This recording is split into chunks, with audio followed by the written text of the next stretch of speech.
Желтоқсанның 5 күнгі кешкі ақшам зікірінен келген хабарды тыңдаймыз. Бисмиллахир-рахманир-рахим. Көріністе арыстанның үстіне мініп алып, еңкейіп шауып келе жатқан батырды көрсетті. Қошқыл қызыл түсті терден жасалған бір белгісі болды дулғасында. Бірақ бас киімі темірден екен. Қолында алтын бүркіт екен. Бүркіт басын әрі-бері бұрып отырды. Бір жағынан ол бүркіт өкіге ұқсай ма? Бірақ әйтеуір қолында екен де, бірақ бөлек көрсетті. Скиф заманындағы бір қолбасшы батыр деп түсіндім. Сосын осы айда күн мен түннің теңелуінде ерекше белгі болады. Ол бір ғасырға берілетін белгі болады екен. Сол күн мен түннің теңелуінде бір құбылыс бола ма әлде. 34 санның нығметі тарайды халық арасына. Сосын 68-ден абай болыңдар деген ақпарат келді. 68-ден?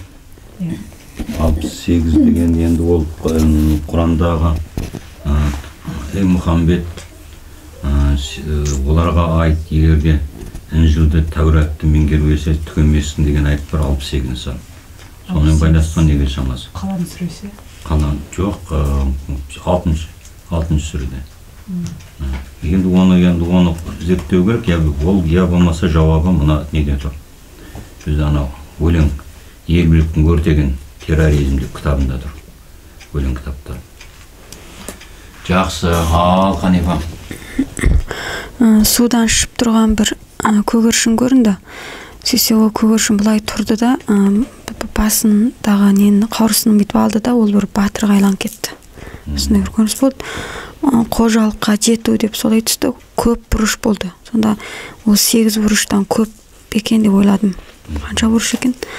Сосын Аманбай ағаны көрсеттім. Мына жауырын жағында бір чеңбер болды, ортасында 6 бұрыш болды. 6 бұрыштың ішіне бір қуаттар еніп жатты. Осы зікір кезінде. Өз қауымыңасын, Аманбайға сондай деміз батқан ал Бағила.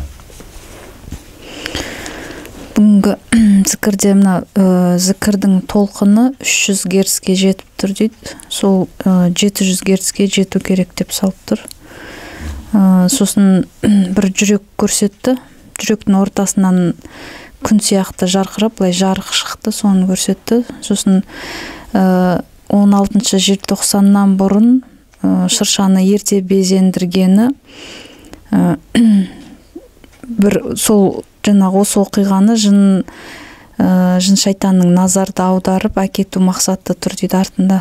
16 желтоқсан күн тылсымда ерекше күн екен.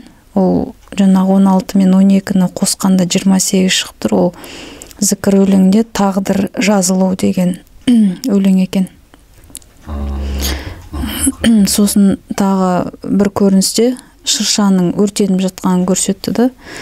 Сондай шыршадан келетін сынақ бар деп салды. Шыршадан келетін сынақтар бірақ енді ол ақылдар негізделіп қалған халықтың да мына мейлі ел билеушінің де ақылдар негізделіп қалғанда, енді жаққа онан гөрі қайта бір жастар жақсы түсінеді мынау. Ол исламда жоқ деп. Жастар жағында қанша деген бар да, бірақ енді жастардың уақыт келмей жатыр, олардың жетелікке жалғанатын. Ал мынау жүректері мөрленіп қалған ел билігі болсын, әкімдері болсын, олар сол енді жаңа жылды қарсы алмаса, сол енді бір тағдырлары бір болмайтындай сондай көреді да, соны қорқынышқа салып қояды да. Жүрек мөрлеуін деген мына сезім арқылы басқарады. Сосын қорқыныш, сосын сезім барлық нәрседе бар. Ауырып қалам деп қорқу, дүнием кедей болып қалам деп қорқу, жақын сүйген тастап кетті деп қорқу, түрмеге түсіп қалам деп қорқу, сондай біреу өсектейді деп қорқу, сондай қорқыныштар ғой сезім, соны салып қояды, болды. Сол қорқыныштың өмірімізді. Сен сол қорқынышқа байланысты қандай ақпарат, қандай тегесін, оны орындамайды бірден. Айналып өтеді. Я соны жаңағы соған бір не қылатын жасанды амалдарды дереу соны орындай болады. Осының бәрі қазір, осы дәрігерлік білімге де осындай сондай кіріп кетті қазір. Ал бүгін мен айнаға қарап тұр екем, өзімді көрдім. Басымда ақ орамал бар, аппақ, бірақ жұқа. Сосын ар жағынан анам келді, анамның басында қыстық аппақ қалың орамал болды. Тек осы көріністі ғана көрдім бүгін. Жақсы, енді ол да Ол иман айнасы дейді. Шәкәрім атамыз оны жазған. Қарап едім айнаға деп. Қарасам бір түсі кетіп, шалмаған қарап тұр екен деп. Сосын әрі қарасам, оның ар жағында жастық шағымды көрдім. Ауылнай болып жаңағы осындай сайлауға түскен уақыттарымды көрдім. Сөйтіп әр жағынан сол кете бердім, балалық шақты көрдім. Сөйтіп алып қарасам, ана менен әкем менен шенің алдымда тұрған баланы соны көрдім. Ең бақытты шағым мен сол екен деген. Оны көрдім, астарлы ғой онда. Жастық шаққа жеттім, жастық шақтан өттім, балалыққа жеттім деп кейін оны өлеңмен сонда адамның бақытты болуы осы мына өзі дұрыс қартая білу. Сол уақытта сендер қазір сол жастық шақтарыңды жалғану керек, жастыққа жеттім деп. Онан өту керек оның сынағынан. Қазір сол жастық шақтың сынағынан өте алмайды. Шалдар кәдімгі шаш қойып, тымпасын тарап, ресторан қылатып, жаңа не жүргеннің бәрі мынау жас көрінуге тырыса бастайды да. Кемпірлердің боянып, сыланып, кәдімгі көшеге сөйтіп осылардың бәрі мінекей сол анау жынды мастыққа түсіп кетуі да. Жастық, мастық деймін ғой. Жастық шақтан өтіп балалыққа жеттім деген, сонда ол балалық деген жәннаттық. Қазір айтады ғой жәннатқа. Осының бәрі ол балалықпен байланысты. Бала мінез болу керек та. Қазір балалықтығы азынан кекшіл, мастық қой, масқаршылардың сендер бізді сынадыңдар деп ол. Ол балалық емес, ол тіптен шайтандық оның атын, оның таза шайтандық. Құранда тұрған затты исламда жоқ деп. Ел биліктігі, олардікі өздерінің өзін тәңір қылып алу, оған атақ берді, прокурор деді, сот деді, болды бітті олар енді, бәрін енді үстем тұр, соған өлшеп, бәрін меңгере аламыз, біз сол үкім бере аламыз деген. Өзін құдай қылып алу ғой. Міне осының бәрі қазір біздің қазақ дәстүрінде тұр. Бар айналып келгенде. Қай жағынан қарасаң да, Шәкәрім Абай білмей, зерттемей, мен дінді білдім, мен адамдыққа жеттім, мен адам болдым деген надандық ол мінекей. Мейлі қай-қайсыны болса да. Ал Бисмиллахир-рахманир-рахим. Аса қамқор ерекше мейірімді Алланың атымен бастайын. Бірінші көрген көріністе жерден су атқылап шығып атты. Бұлақ зікірдің күшімен көп бұлақтар шығады деді. Сон жаңағы бұлақтың шыққаны жерден қатты сондай екпінмен шығып атыр жерге. Жерге жайылып ағып атқаны өте әдемі, сонда бір көріністе болды. Екінші көрген көріністе өзге шардың ұшағын көрсетті. Айналып ұшып жүрген. Бірақ жаңағының бір үш түске айналады екен. Үш түске хамелеон дейді, ауыз салады үш түске. Сол ақ түс, көк түс, қызыл түсті. Сондай. Содан кейін Индия елін көрсетіп жатыр. Индия елінде қатты ыстықтан болады, сосын найзағай ормандар өртеніп жатыр. Сосын еркектер маңдайларынан қызыл краска жаққан, соларға найзағай түсіп жатыр, сондай көріністі. Индия елінде. Мынау Пакистан елінде өгіз жетектеген еркектер келе жатыр. Өгізде жүре алмайды, мынандай немен нелер аяқтар бүгіліп, ер адамда өгізде сол құлап жатқан сондай нелер көрсетті. Ол да бір ауру ма, сондай бір жағдай ғой. Негізі аурумен байланысты ғой, малмен байланысты. Мынау Япония елі менен Қытай елінде қатты аяздар болады деді. Біздерде де болады, бізде мынау жарықтың қайта жанып, қайта өсіп жатқанын көрсетті сондай біздерде. Жарыққа енді ол сынақ болу, ол заңдылық. Қазір биткоин деп барлық соны айналысып кетті ғой. Сол көп қаншама ненің бәрі соған кетіп жатыр жарықтың үстіне. Сол биткоин деп үлкен компьютерлер қосып қойып, үлкен ғимараттарға дейін сондай ақ қалталы барлар. Енді сол биткоин ғана сынақ түседі солай. Осында көріністер. Жақсы, қабыл болсын. Бүгін желтоқсанның 6-сы таңғы зікір. Ордаға 40 қыз келді. шашбауларымен ордан аластады, қаралық сылып түсірді. Қазақ әйел қашанда халқын ойлаған, өйткені ол адал сүт емген, адал ас ішкен, аққаран сәби кезінен айырып өскен. Атамыз қазақ елім халқым деп ат үстінен түспейді. Ұлан ғайыр даланы жаудан осылай қорғады. Тұтқиылдан келген жау бізді тұтқын қалды. Еліне алып барып күн қылып бізді қатын қылмақшы болды. Қолдан келер қайран жоқ, нәзік жандымыз, соғыс тәсілінен де хабарымыз жоқ еді. Үкімет өкілеп тәрбиелеген бір үйдің еркесі едік. Бірақ амал табылды. Ата-ана, ел жұртқа деген махаббат бізге күш қайрат берді. Ақылымызға ақыл қосып, құздан құлап мерт болдық.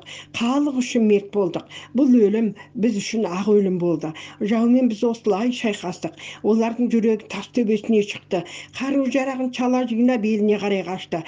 Біз 40 қыз абыройымызды, халқымызды осылайша қорғап қалдық, деп кетті 40 қыздың аруағы. Бисмиллахиррахманиррахим. Желтоқсанның 8-і таңғы зікірдегі ақпараттар мен көріністер. Қалың тоғайлар жанында сылдырап су ағып жатты. Жүсіп ата көкейге үн салды. Қайран өмір-ай, сылдырап аққан бұлақ суы шөлді қандырар. Ал әйел заты бұлақтай ұрпағына жан азығын беріп жатырма.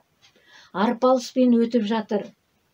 Төртелі ауызға екелі қақпақ, бірін етін жеп жатқан заман, жер жанатын тербелтіп тылсым есігін ашып жатқанда, салғыртыққа салына жүрген кезең көп.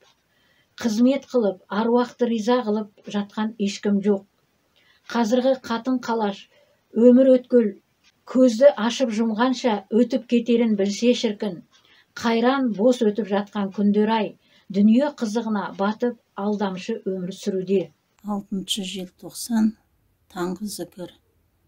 Жүсіп Баласұғын ата белгісімен алынды. Ерік беріп тіліңе, жүректерге дақ салма. Болмай жатса оңынан, қиналып босқа ақталма. Түскен дақтың орыны оңай болмас кетуі. Арманыңа аңсаған, қиын болар жетуі. Жиып етек жеңіңді, терезеңді тең ұста. Жалған мынау дүние, болмашыға ұрыспа. Сыртына қарап қызықпа, асылы жатар ішінде. Әрекет ет амалмен Алланың жолын түсінде. Бастауы болып қорқытым, құрманғазы тәттім бет. Дәулет керей диналар ендіріп күйді құлақтан. Бойды билеп балқыттан. Шертіп жүрек тамырын, көңілімді шалқытқан. Жабырқасаң жан беріп, қанатыңды қақтырған. Буынсыз өткір тілі бар, түпсіз терең ойы бар. Қазағымның киесі, сендерсіңдер иесі, деген жыр жолдарын салды. Артынан шағын көрініс болды. Ұзын ақ сақалы кеудесін жапқан Құрманғазы атаның бейнесі көрінді. Одан кейін әр үйдегі аспаптар үнсіз қалмасын, ол тіл кескенмен бірдей деген үн келді. Бисмиллахиррахманиррахим. Бүгін Тоқтоy ата ордасында желтоқсанның 9-шы жұлдызы енді көп бірақ көрініс болды. Ол көрініс жаңағы зікір оқылып отқан кезде андай бір жеңіл не отырып та, маңдай деген кәдімгі зырқырап не тұрып, сосын көрінгені мына сол жақ беттен сұр түсті, тұмсығы ақ екен, сосын денесі осы мынандай аяқтары ақта, көкшіл түсті, қара көк түсті, сондай анандай болады ғой, қас кезген итте болады ғой, сондай көрінді. Ол осы беттен бұлай жағалап келіп алдымызға келіп отырды да, алдымызға келіп отырып та қойды. Мен ойладым, алдында бір анандай бір болады ғой, адамдардың ада еріп жүретін қара жаман қуат сондай жоқ. Бір кезде қарасам, ана отырғанын қарасам, мынандай иттің мынандай аяқтарынан нұр шашып тұр екен, сәулесіп. Сосын мына не болса да жақсылыққа қой деп ойладым да. Осы кішігіріміз. Рахманиррахим. Мен бірінші көрген көрінісім нұр жап-жарық болып нұр түсті да, ол бірден жоғары көтерілді. Көтерілгеннен кейін бұлттардың арасынан биіктен мешіт сияқты зәулім үйлерді көрдім. Сол басқа. Қабыл болсын. Бисмиллахиррахманиррахим. Бір көрініс болды. Шырақ жағылып тұр екен. Сосын жазбаны көрсетті, жазбалар. Сосын бір жазбаны екі қолымен бір ұстап тұрды. Сосын ақырын былай басын көрсетті. Шалма киген бір адам. Қожа Ахмет Яссауи бабамның осы болды көрініс. Рахмет, қабыл болсын. Таң намаз 9 желтоқсан Қожа Ахмет Яссауи атаның ордасында. Бисмиллахиррахманиррахим. Көрініс көрдім. Қожа Ахмет ата көп әулиелермен ордаға батасын берді. Білім, ілім ордасына айналсын деп. Ғылым мектебінің беделін көтеріңдер. Көп оқып дайындықпен өткізіңдер деп батасын. Бастама дұрыс. Менің қолдауыммен зікірді көп салған сайын нұрым шашып тұрам. Өзімнің ата баба әруақтарым келіп тілек қолдап тұр. Жамбыл ата келді ордаға аластап кетті, желкелерінен жетелеп әкелемін қиналған пенделерді деп кетті. Домбыра арқылы беделі көтеріледі орданы деп батасын берді. Қабыл болсын. Зікір басталған кезде Ромбектің ішінде көз болды. Сосын ол Ромбек кіріп, оның сыртынан үлкен Ромбек шығып, жаңағы көз Ромбекпен бірге жоқ болды. Сөйтіп бойды бүгінгі зікірде тазалады көз тілден. Таңғы аста берекет бар. Айтам деген сөз айтылу керек, сөз айтылмаса қарақуатқа айналады. Қолға дем түсті, шеберлікті ашты. Қарасай ата қолдап тұр. Ақ нұр адам кейпінде келіп, жаңағы қанаты періштеге сияқты қанатты болды. Кейін Иса пайғамбар көрінді. Домалаған белгісімен келіп, шаңырақтарға істеріне қарай сый болады деп түсті. Әмин, қабыл болсын. Бүгін желтоқсанның 6-сы кешкі зікір. Ордаға 90 би келді. Қамшысымен орданы аластады, қаралық сылып түсірді. Билер деген халықтың еркесі еді. Байманаптар қаласын қаламасын алдына келген биді амалсыздан күтіп алушы еді. Өздерін нөкерімен жүретін қазақ халқының билерінің көбі-ақ халық сеніміне ие болған. Тура биде туған жоқ деген сөз, сондықтан да оларға берілген әділ баға болатын. Өзіме қаз дауысты Қазбек те оң бағасын берді. Азу алты қарыс Құнанбай мен ем қамын ойлап таңды таңға ұрып сырластық. Осылайша ой ұшқыр көңілдеген таппасар көрегендер бір-бірін толықтырып ақыл кеңесін беріп тұрушы еді. Яғни дала заңы, даланы ғылыми мектебі халық арасында осылайша жұмыс істеп жатушы еді. 24-12 қанат киіз үйдің іші толған ығай мен сығай, осыларды күтіп баптау, табақ тарту, қымыз сапырып, шайын құйып берудің өзі бір емтихан еді. Бәйбіше мен келін кепшік барлық күшін салушы еді. Қазақ даласы, қазақ әйелі осының бәрін қайтадан қайтарып алу керек деп кетті 90 би.